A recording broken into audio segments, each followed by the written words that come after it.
Copy exactly what I do in 3, 2, 1.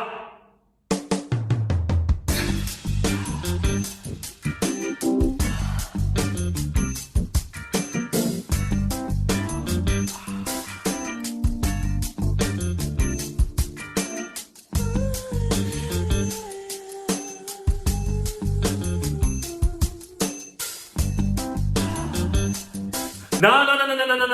You have to do exactly what I do. You have to do exactly what I do. That's wrong. No, that's wrong. Nah, you lost the game, man. You lost the game. Nah. My name is Joshua One Parkim and welcome to Parkim Lectures. Today, I'm going to be teaching you how to solve a problem when it comes to memorization in music compositions. Hit the intro.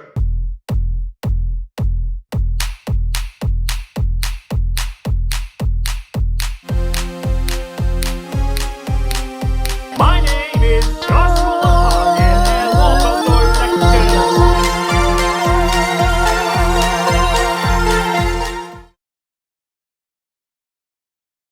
Let me show you something funny. You see this book? Yeah, this is one piece of music. Oh yeah. The second piano concerto by Brahms, it's basically nearly an hour. And this is one piece of music. But that's not all. You have to play this all in memory.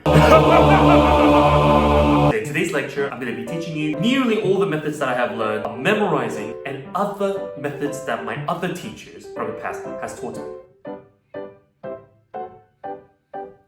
The most common method for memorization is when they use their muscles, their muscle memorization. So muscle memorization is when they're actually practicing the specific physical movement or the physical touch of their body gesture, their finger movements, and all of these aspects when it comes to physical actions. And that is how we consider it to be a muscle memorization. And that physical action is part of muscle memorization. Honestly, students don't even need a lesson when it comes to muscle memorization because they naturally know what it is even if the teacher doesn't tell them to memorize. But honestly, this was the method that I, personally speaking, only used. But unfortunately, muscle memorization was not 100% safe. Because if you're practicing only the physical memorization method, then obviously everybody makes mistakes. And when you make that mistake, you would have a chance to make that same mistake again. Therefore, that would obviously become you practicing the wrong method. It is very common, but not safe. That is why I tell my students,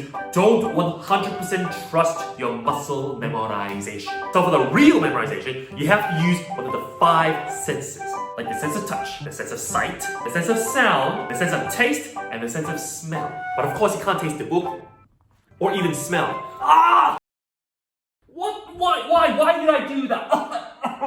Therefore, you should use one of these common sense of practices, or I would like to call the 3 wise monkey technique. You know that 3 wise monkey story that you can't see no evil, you can't hear no evil, or you can't speak no evil? So, in this method, is how to see the music, how to hear the music, and how to speak the music. This is an oral aspect of this kind of a memorization technique. Also, you don't have to be perfect pitch when you're using this method. However, if you want to know how to become perfect pitch or how to be really good at oral, check out my 19th lecture. Of course, another method of memorizing hearing is to listen to other people's performances. But of course, this is not the only way to remember how the composition actually sounds like. In a pianist scenario, there is a melody and an accompaniment. You can memorize the melody with alphabets, but I would suggest you to do solfege. Yeah, do, re, mi, fa, sol, la, ti, do. For example, sol, la, sol, ti, la, sol, sol, la, do, mi, re, do, sol, fa, sol. And you practice that so many times until it gets stuck in your head.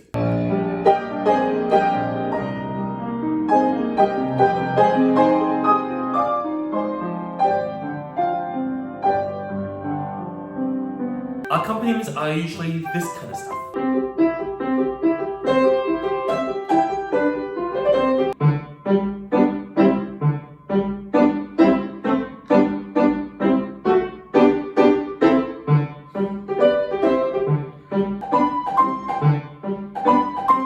But to be much more specific, I don't like the word hearing. I would suggest you to use the word listen compared to hearing is because when I ask this question to one of my students, can you hear the birds? Or are you listening to the birds? It's a complete different question, but it kind of sounds the same, but it changes the meaning completely.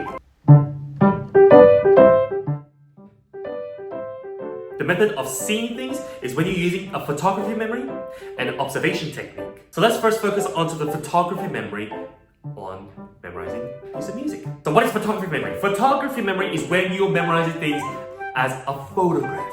So you're memorizing the photograph of the music score or your hand movement. So your eyes are literally cameras.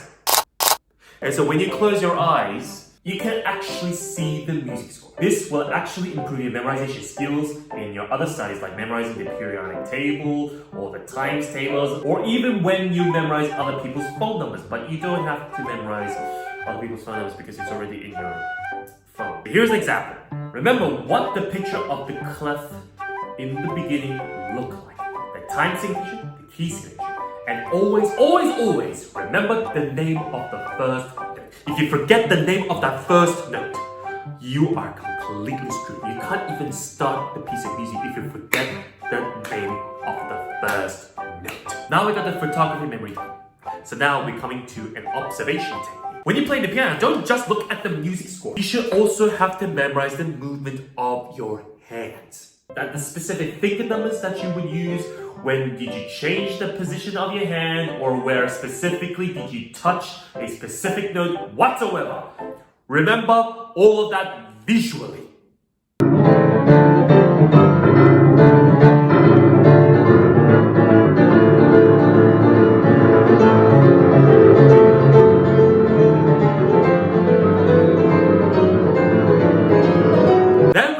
Your eyes and you don't have a keyboard in front of you, you can still practice that same image in your head, or you can actually try that on the piano while you're rolling that image in your head at the same time.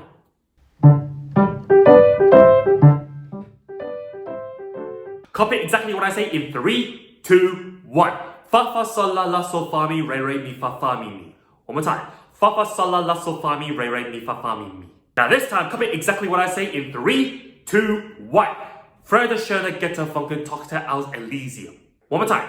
Fröder schöne Götterfunken Tochter aus Elysium. Fröder schöne Götterfunken Tochter aus Elysium. Fa fa sol la la sol fa mi re re mi fa fa mi mi. He said fa fa sol la la sol fa mi re re mi fa fa mi mi all the time. It gets stuck in your head, and then later you will do the same thing with the lyrics. And this is the method of how you actually practice things by speaking. It'll get into your head like a rap song.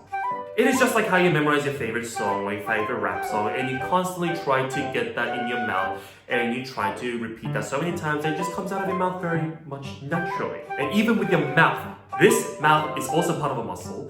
Therefore, you are also using the same muscle memorization with your lips. This is the same method as how you would do when you try to memorize a different language other than your first language.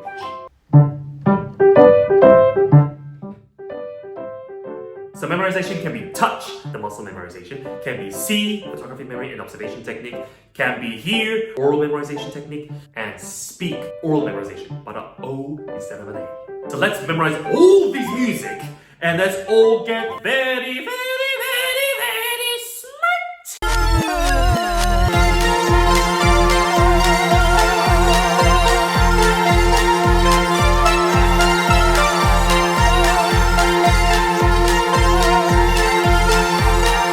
This specific comments from one of my fans. An underrated video and an underrated channel. Your video and channel, sir, is gold. Thank you. I am still wondering why so low view count and subscriber count. Your videos really helped me. I wish for your channel to grow. This channel of yours does not deserve that low of subscriber count. It should be thousands and millions. So, please subscribe to my channel. I really need your help with this. I can't do this all by myself. I know this for a fact, but I can't do this all by myself. So, if you disagree or if you have any other topics that you want me to talk about, leave a comment down below. And I'll see you in the next lecture. My name is Joshua One Parkin. As always, take care.